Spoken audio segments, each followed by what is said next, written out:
이 시각 증시 헤드라인입니다. 미국 실리콘밸리 은행 파산 사태 여파로 외국인 투자자가 현물 시장에서 3천억 원 넘게, 선물 시장에서는 2만 개억 넘게 팔면서 오장 코스피가 장중 저점으로 밀리고 있습니다. 코스닥은 760선을 다시 한번 테스트 구간에 들어가 있습니다.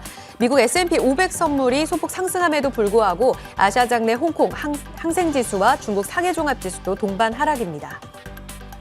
글로벌 금융시장에 대한 우려가 커지며 리스크 오프 심리가 뚜렷해지자 안전자산인 금이 5개월 내 고점을 경신하고 금 관련주인 엘컴텍이 급등합니다. 달러 대체 수단으로 주목받은 디지털금 비트코인도 두 자릿수 급등하면서 비덴트, SCI 평가정보 등 암호화폐 관련주가 오릅니다. 2차 전지 밸류체인 내 대표주들에 대한 자금 쏠림은 이어집니다. 유럽의 핵심 원자재법 초안 발표를 앞두고 성일 하이텍, 소니드 등 폐배터리주가 오르고 전고체 배터리 관련주인 이수화학이 상승을 보입니다. 또 최대 배터리 전시회 개막을 앞두고 LFP 기대감에 EN+EG 등이 오르고 양극재 대장주인 에코프로는 장중 40만 원을 터치했습니다. 실리콘밸리 은행 붕괴 사태 여파 속 미국 연준의 공격적인 금리 인상이 멈추고 인하 기대감까지 반영되자 성장주, 게임주들이 이틀째 선방합니다. 카툰 렌더링 신작 기대감이 넷마블에 오르고 1분기 기대작인 아키 에이지워의 사전 캐릭터명 선점이 흥행 속의 조기 마감되자 카카오 게임즈가 시장 대비 선방하며 약보합권 등락입니다.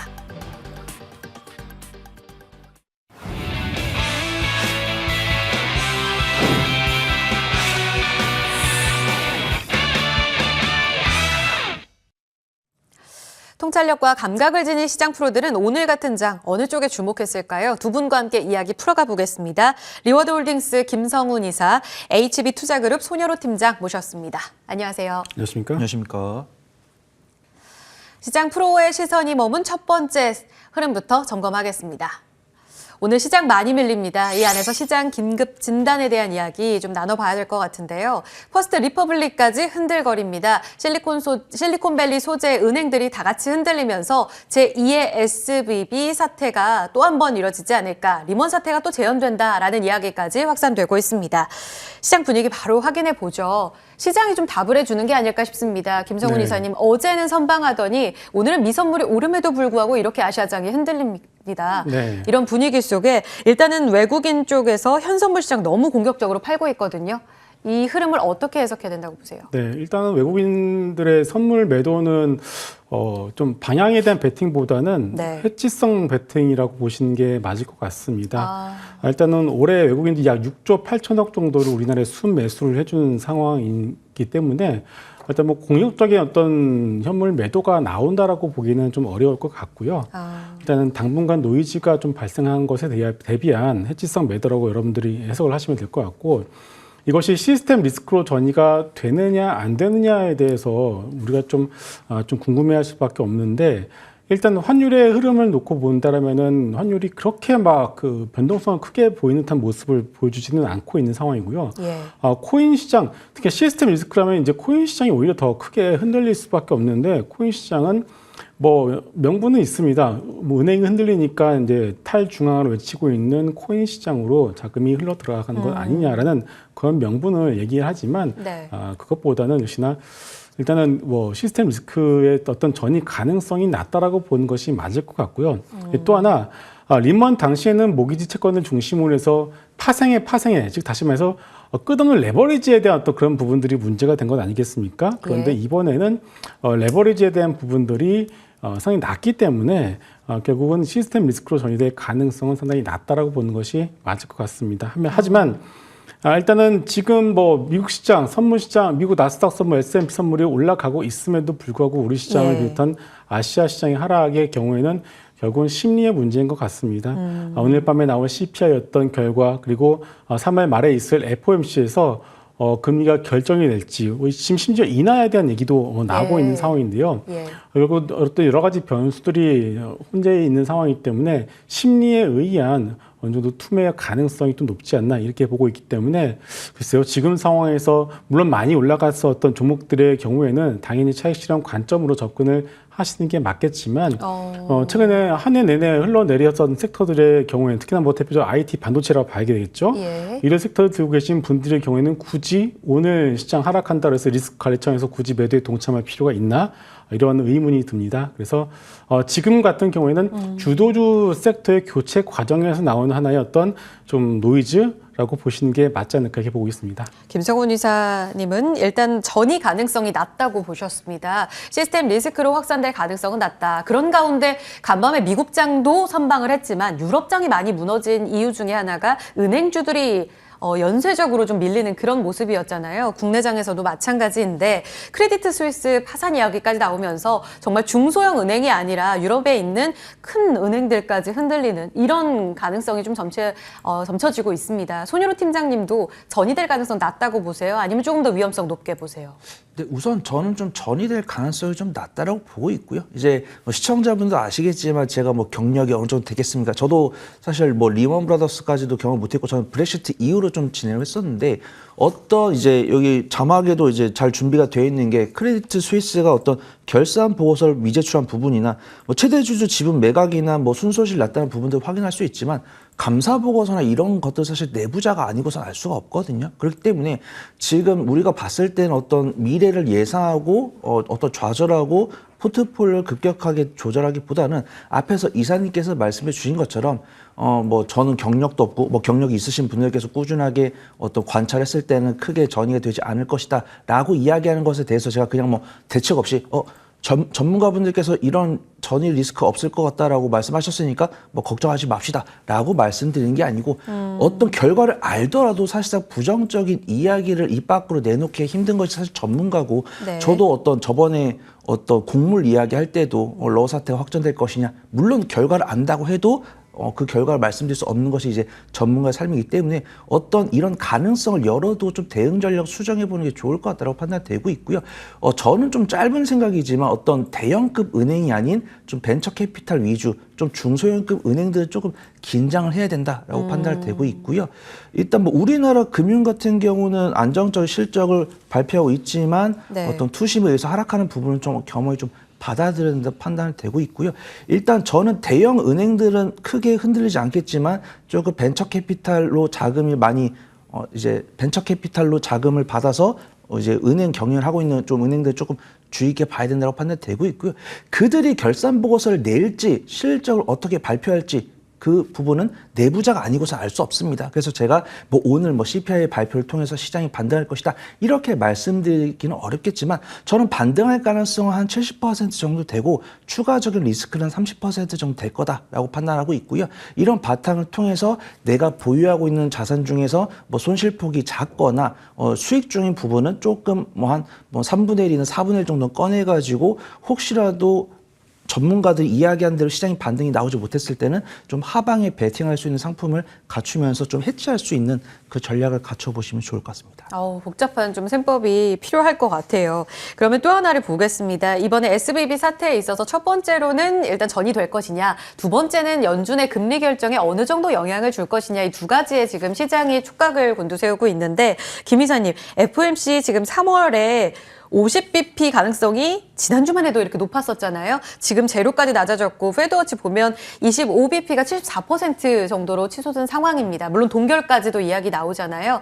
나아가서 이제 인하 이야기까지 나오고 있는데 오늘 밤 CPI 발표가 뭔가 변수가 될까에 대해서는 어떻게 생각하세요? 네, 충분히 변수가 될 수 있다라고 봅니다. 잘 나올 것 같아요. 네, 일단은 뭐 바이든 대통령이 미리 언지를 줬습니다. 네. 뭐 미치지 않고서야 뭐 거짓말을 할 리가 없겠죠. 일단은 물가 지표가 만약에 좋게 나온다라면은 네. 그동안 파월 연준 의장이 그렇게 강조를 했었던 데이터 디펜던트, 즉 지표를 확인을 해야지만이 시장이 너네들이 원하는 어떤 뭐 조치를 취하겠다라고 하지 않았겠습니까? 그렇기 때문에 물가 지표가 만약에 좀 좋게 나오게 된다라면은 지금 이런 은행 사태와 맞물려서 시장이 원하는 정도의 어떤 뭐 금리 인하는 당연히 아니고요. 지금 뭐 25bp 정도가 컨센이라고 보시면 될 것 같고 만약에 3월 말에 금리 동결에 대한 가능성도 충분히 있습니다. 그것을 전망하는 IB들도 하나둘씩 나오고 있는 상황인데 만약에 금리가 동결이 된다라면 시장이 상당히 큰 폭으로 환호를 하면서 단기 랠리가 나올 가능성이 높습니다. 하지만 만약에 동결을 뛰어넘어서 인하로 가게 된다라면은 그때는 오히려 시장이 큰 폭의 하락세를 한 번 더 연출할 가능성이 큽니다. 그만큼 심각하구나라는 것을 반증하기 때문이겠죠. 그래서 일단은 오늘 밤에 나온 CPI 지표는 분명히 연준의 결정에 영향을 미칠 수밖에 없고요. 일단은 컨센은 25bp로 잡고요. 그리고 25bp로 만약에 나오게 된다면은 저는 이번에 25bp 결정 이후에 이것이 마지막 금리 인상일 가능성이 높다라고 봅니다.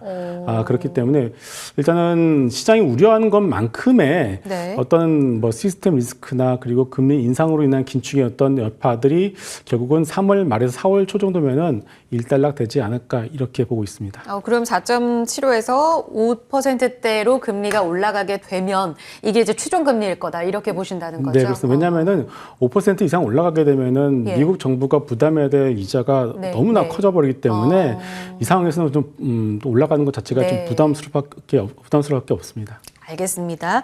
종목도 여쭤볼게요. 오늘 올라간 종목들 가운데서 시장 대비 선방하는 쪽이 어디냐에 대해서 아마 많은 분들 보고 계실 텐데 역시 2차 전지 안에 몇몇 종목들이 좀 살아있더라고요. 특히 에코프로 이야기 안 할 수 없습니다. BM은 빠지는데 에코프로가 40만 원을 장중에 터치했습니다. 그리고 HN까지 올라가고요. 이 흐름에 대해서는 여전히 2차 전지가 살아있다로 해석하고 계세요? 아니면 과열 양상, 수급 이슈로만 해석하고 계세요? 네, 일단 에코프로 하나만 살아있는 상황이죠. 그래서 2차 전지 섹터만 놓고 본다라면 오늘 밤에 이제 유럽에서 CRM에 관련된 내용들이 이제 나올 것으로 전망이 되고 있는데요. 일단은 이거 관련된 이벤트가 소멸이 되고 나면은 에코프로 역시도 좀 주가의 측면 놓고 본다라면은 쉬어갈 가능성이 크지 않나 이렇게 보고 있습니다. 물론 지금 뭐 누가 보더라도 대장주 역할을 하고 있기 때문에 뭐 당장 이것이 급격하게 주가가 꺾인다라고 말씀을 드릴 수는 없겠지만 일단은 지금 시장 전체만 놓고 본다라면은 에코프로에 대해서 신규로 다시 한번 공매도가 구축이 되고 있는 상황이라는 것 같고요. 그리고 또 하나 이제 에코프로만 놓고 본다라면은 이제 밸류에이션을 성장성과 그림에 대해서는 누구도 의심을 하지는 않습니다. 수출 데이터 역시 나쁘지 않고요. 수주에 대한 것들도 전혀 무리가 없기 때문에 이것만 놓고 본다라면은 그동안 상승의 이유 충분히 타당한데요.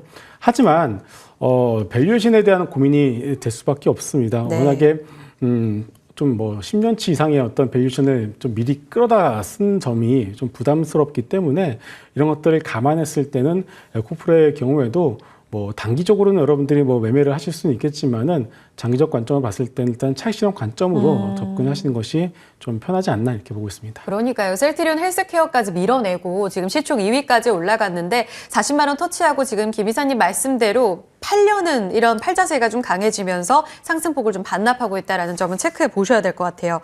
이번에는 종목 안에 또 대장주 삼성전자 여쭤볼 텐데 손 팀장님, 삼성전자가 다시 59,000원대로 내려앉았습니다. 오후장에 더 밀리진 않지만 최근 들어서 연일 안 좋았었잖아요. 삼성전자 반도체 재고 여전히 높다 이런 이야기들도 있어서 실적에 대한 걱정을 안고 향후 흐름 어떻게 보시는지 궁금하고 반대로 대형 IT 내에서는 꽤 좋았던 LG 쪽 보면 LG전자가 오늘 좀 빠지고 있거든요.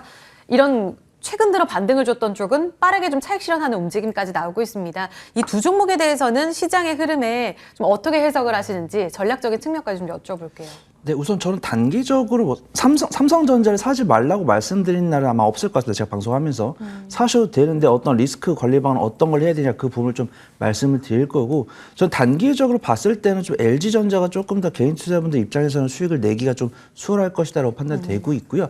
삼성전자에 대한 뉴스는 사실 시청자분들이 저보다 더 잘 아실 겁니다. 제가 좀 봤을 때는 그래도 삼성전자가 이재용 회장의 좀 자신감을 내비추는 투자 이슈나 이런 발언들 감산하지 않겠다 이런 부분. 그다음 정부에서는 칩스법 해가지고 반도체에다 세제 혜택 주고 이런 내용도 아마 알고 계실 건데 저는 항상 어떤 종목을 소개를 해드릴 때 항상 이제 펀더멘탈 밸류에이션을 하거든요. 더더욱더 어떤 실적이 나오는 종목들은 더더욱더 밸류에이션을 해드립니다. 그렇다고 하면 삼성전자 수급 등을 봤을 때는 외인과 기관이 꾸준하게 매수하기보다는 이제 외인과 기관도 삼성전자를 어떤 국내 시장의 1등 기업을 보면서 어떤 대외 변수랑 저울질을 하면서 매수를 하는 것 같아요. 그래서 어떤 삼성전자 지금 2023년 1, 4분기 잠정 실적도 이제 HTS 상을 통해서 확인할 수가 있는데 실적이 개선은 못 되고 있는 모습입니다. 그래서 어떤 업황에 대한 개선, 그다음에 정부 정책에 대한 기대감이 나오면 외인과 기관 조금 의무적으로 사는 모습 보여주고 있고요. 그래서 삼성전자를 매수하실 때는 정말 6개월 이상의 텀을 잡고 매매를 하시는 게 좋을 것 같다고 판단되고 있고 네. 그 와중에서도 좀 LG전자는 조금 단기적으로 수익을 좀 가져갈 수 있을 것이라고 판단됩니다. 예. 삼성전자, 하이닉스는 4, 4분기 실적 발표할 때 쇼크가 네. 좀 많이 났어요. 네. 근데 LG전자 같은 경우 오히려 4분기에 바닥을 확인한 모습 보여주었고 예. 휴대폰 사업 정리하면서 전장 사업에 대한 기대감 갖고 왔었고 그다음 실제로 다른 삼성전자나 SK하이닉스 대비 실적 좋은 모습 보여주고 있고 최근에는 SM으로부터 불어온 지분 이슈까지 나와주고 있고 네. 수급 동향도 좋습니다. 제가 밸류에이션 말씀 안 드렸지만 업종 대비 저평가 매력도도 LG 쪽이 더 큰 것으로 확인되고 있고 네네. 수급 동향도 좋고 거래량도 실려 있으니까 저는 네. 단기적으로 LG전자가 더 좋지 않을까? 좀 말씀드려보도록 하겠습니다. 호실적을 미리 보여준 쪽은 하방을 잘 지킬 거다 이런 말씀도 주셨습니다. 결론 지어볼게요. 김성훈 이사님, 현 구간 그럼 어떤 전략 필요할지 앞서서 고밸류 쪽은 좀 정리하자라고 하셨는데 그러면 오랫동안 쉬었던 쪽은 지금이 기회입니까? 그렇다고 봐야겠죠. 뭐 고밸류라고 한다면 결국은 이제 올 1분기 시장을 주도했었던 2차 전지, 로봇, AI 섹터가 되지 않을까 싶습니다. 이들 섹터 같은 경우에는 어느 정도 차익 실현 관점으로 접근을 하시고, 네. 저는 시장이 전혀 뭐 끝났다고 생각을 하지 않습니다. 앞서서 말씀드렸지만은 3월 FOMC 이후에 파월 의장이 연준이 실기를 하지 않는 이상 네. 결국은 한 번에 더 기회가 있다라고 저는 생각을 하고 있고요. 만약 그렇다면은 올 코스닥 시즌 1이 아니라 저는 코스닥 시즌 2가 여전히 준비를 하고 있다 이렇게 생각을 합니다. 뭐 대표적으로 바이오 섹터도 그 후보가 될 수 있겠죠. 최근에 여러분들 바이오 종목들 보시게 되면 낙폭과대가 워낙 크다 보니까 예. 바닥권에서 약간의 이슈만 있어도 주가가 하나둘씩 튀어오르는 종목들이 나오는 것을 볼 네. 수가 있습니다. 그만큼 모두가 다 낙폭과대인 것을 인식을 하고 있고 제2의 어떤 로봇, 제2의 AI의 어떤 섹터로서 바이오를 모두가 주목하고 있는 것도 사실입니다. 네네. 그렇기 때문에 낙폭과대 섹터를 가지고 있었던 분들의 경우에는 굳이 뭐 지금 구간에서 이미 작년 1년 내내 맞지 않았습니까? 지금 구간에서 리스크 관리하는 어떤 그런 전략이 의미가 없다라고 말씀드리겠고 네. 지금 구간에서는 일단은 뭐 많이 올라갔었던 종목들의 경우에 그리고 같이 가지고 계신 분들 그리고 최근에 고점에서 추격 매수를 했는데 레버리지를 쓰셔서 추격 매수를 하신 분들의 경우에는 당연히 리스크 관리가 필요하겠죠. 그렇군요.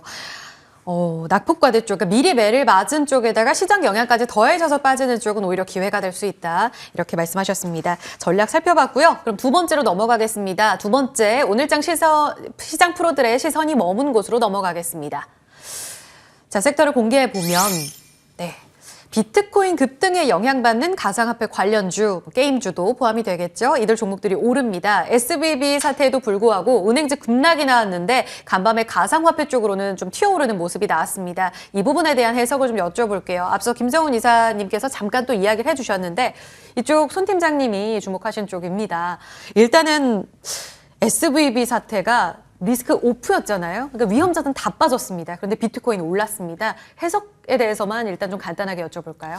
네, 우선 뭐 이제 전통적인 투자 자산인 주식이랑 이제 채권이 밀리다 보니까 좀 대체처를 찾는 것으로 판단이 되고 있고요. 네. 어떤 비트코인을 투자를 안 해도 충분히 주식이나 채권에서 수익이 나다 보니까 이제 주식이나 채권하고 이제 비트코인은 꾸준하게 좀 보안 관련으로 리스크가 나오다 보니까 예. 좀 외면을 받았었는데 이번에 조금 전통 투자 자산이 사실 저는 잘 이해가 안 돼요. 주식이랑 채권이 밀린다고 해서 코인이 간다? 이제 저는 이제 그래도 전문가 활동을 하면서 공부를 많이 하니까. 근데 개인 투자자 입장에서 생각을 해본다고 하면은 그래도 어떤 주식에서 채권으로 좀 현금이 확보됐어. 내가 이걸로 뭘 할까? 했을 때는 좀 당장 빠르게 접근할 수 있는 부분은 좀 코인이다라고 판단되고 있고 생각보다 우리 주변에 공격적이신 분이 상당히 많거든요. 그래서 그런 부분들이 좀 어떤 도피처로 인식이 되는 게 조금 제 입장에서 의아하지만 시장이 그렇게 움직이니까 좀 이해를 하는 부분이고 네. 어떤 그래도 뉴욕 선물도 좀 견고하게 횡보하고 있고 이제 암호화폐 자산도 오늘 새벽에 급등한 다음에 횡보하고 있으니까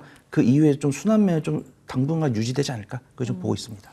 그러면은 뭐 쇼커버, 디지털 금으로서의 대체 수단, 금리 인하 미리 앞당겨서 가는 것 여러 해석 있잖아요. 그 안에서 대체 수단으로 몰린 거다라는 쪽에 조금 더 의견이 실린다. 이렇게 정리할 수 있겠죠? 저는 일단 두 가지 둘 다 어떤 위험 자산에 대한 투자 심리가 조금 개선되는 부분, 네. 이제 긴축이 잡히니까 네. 그 부분도 있지만 저는 대체 투자 자산으로서의 투심이 한 70% 이상이 좀 네, 차지하는 게 아닌가 그렇게 좀 판단하고 있습니다. 알겠습니다. 게임주도 같이 볼게요. 사실 어제도 이 시장 분위기 좀 선방할 때 게임주가 좀 올랐었거든요.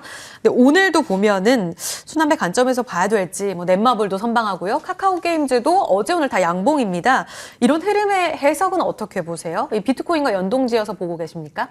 우선은 좀 SVB 뱅크가 좀 파산하고 유럽에서 이슈가 나온 것은 아쉽지만 어떤 투자자들이 그럼 제롬 파월 연준의장이 긴축에 대한 의지가 조금 꺾이겠구나. 그럼 어디를 투자할까 하다가 이제 비트코인이 올라갔고 비트코인이 올라가면 당연히 비트코인 관련주도 움직이고 이제 코인을 갖고 있는 게임주가 올라갈 건데 사실 오전장까지만 하더라도 게임주 괜찮았어요. 그다음에 이제 뭐 어차피 저는 뭐 한번 주제를 선정하면 잘 안 바꾸는 타입인데 시장 상황에 따라서 게임주들이 조금 매도세가 나오고 음전하는 것은 분명하지만 앵커님께서 언급해 주신 것처럼 신작에 대한 기대감이 있는 종목들은 음봉이 나오면서도 외인의 순매수 혹은 기관의 순매수가 이어지는 모습들이 유지가 되고 있습니다. 그래서 제가 지금 오늘 암호화폐랑 게임을 갖고 와서 지금 당장 오늘 종가를 사세요라고 하려고 제가 갖고 온 것은 아니고 오늘 오후에 이제 옥석을 가리면서 차분하게 한 3일 정도 분할 매수해 보시면은 지금 우리가 오늘 어제 오후부터 지금까지 나눈 이슈들이 다 선반영이 되면서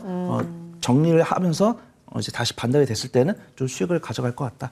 그래서 말씀드리도록 하겠습니다. 네, 김 이사님도 같은 시각이세요. 게임주가 생각보다 시장 대비 강하기 때문에 앞으로도 좋을 거다. 특히 오늘 어제 좀 선방했던 종목들을 보면 위메이드 강하고요. 뭐 합병 이야기도 나오는데 현재는 좀 빠져 있습니다. 그리고 컴투스, 또 넷마블, 카카오 게임즈까지. 신작 효가 있는 쪽이 강한 거예요? 아니면 뉴스에서 말하는 것처럼 신작 효과는 이제 의미 없다. 다른 이유다. 어떻게 보세요?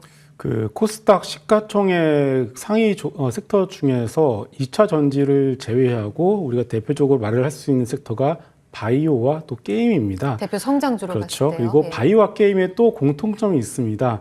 2021년 11월, 12월을 고점을 찍고서 1년 넘게 흘러내린 대표적인 낙폭과대 섹터라는 공통점이 있습니다.